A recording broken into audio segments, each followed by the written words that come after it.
In the Middle East, ceasefire has been announced and prisoners and hostages have been exchanged. What is going to happen next? That is a $1 million question at the moment.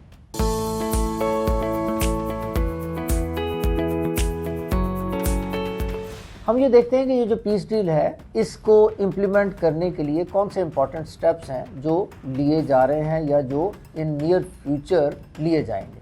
सबसे पहले Israel की जो forces हैं उन्होंने अपनी उस line पर वापस जाना है जहां पर वो कॉन्फ्लिक्ट से पहले मौजूद थी। लेकिन अगर वो इसराइली फोर्सेस वापस चली भी जाती हैं तो जिस लाइन पे वो जाकर स्टेशन होने जा रही हैं जिसका उन्होंने एग्री किया है, इन दैट केस भी इसराइली फोर्सेस के पास तकरीबन 53% या 55% ऑफ गाज़ा जो है उसका कंट्रोल बाकी रहेगा। This is important. इसके बाद तकरीबन 200 जो है ना वो ट्रूप्स, जिनमें इजिप्ट के ट्रूप्स, जिसमें कतर के ट्रूप्स, जिसमें टर्की के ट्रूप्स और जिसमें UAE के प्रोबेबली ट्रूप्स शामिल होंगे, वो इस जो पीस प्रोसेस है या जो सीज़ फायर है इसकी इम्प्लीमेंटेशन को ऑब्जर्व करेंगे under this overall supervision of US forces.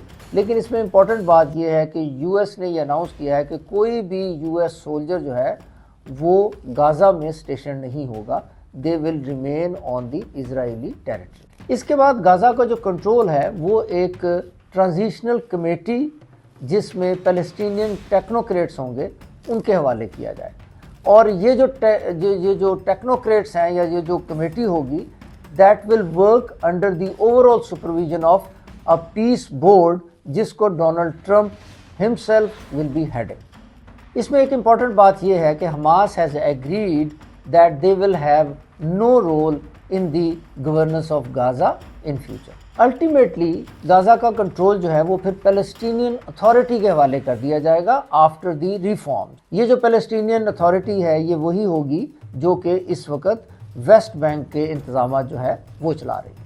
इसके अलावा किसी भी पैलेस्टीनियन को गाज़ा छोड़ने पर या उसमें आने और जाने पर मजबूर नहीं किया जाएगा। There will be no stoppage on the Palestinians to enter और लीव गाज़ा। और इस पर पूरे प्रोसेस का जो सबसे इम्पॉर्टेंट और मेन पॉइंट है वो ये है कि एक ट्रंप इकोनॉमिक प्लान जो है उसको अनाउंस किया जाएगा for the rebuilding of infrastructure with in Gaza. ये वो सारा प्रोसेस है जो आगे होने जा रहा है मिडल ईस्ट में और जिससे गाज़ा में पीस की जो उम्मीद है, पीस इस्टेब्लिश होने की उम्मीद है, वो जो है वो इस वक्त नज़र आ रही है at the international, regional and global levels. Stay tuned for further updates on national, regional and global scenarios.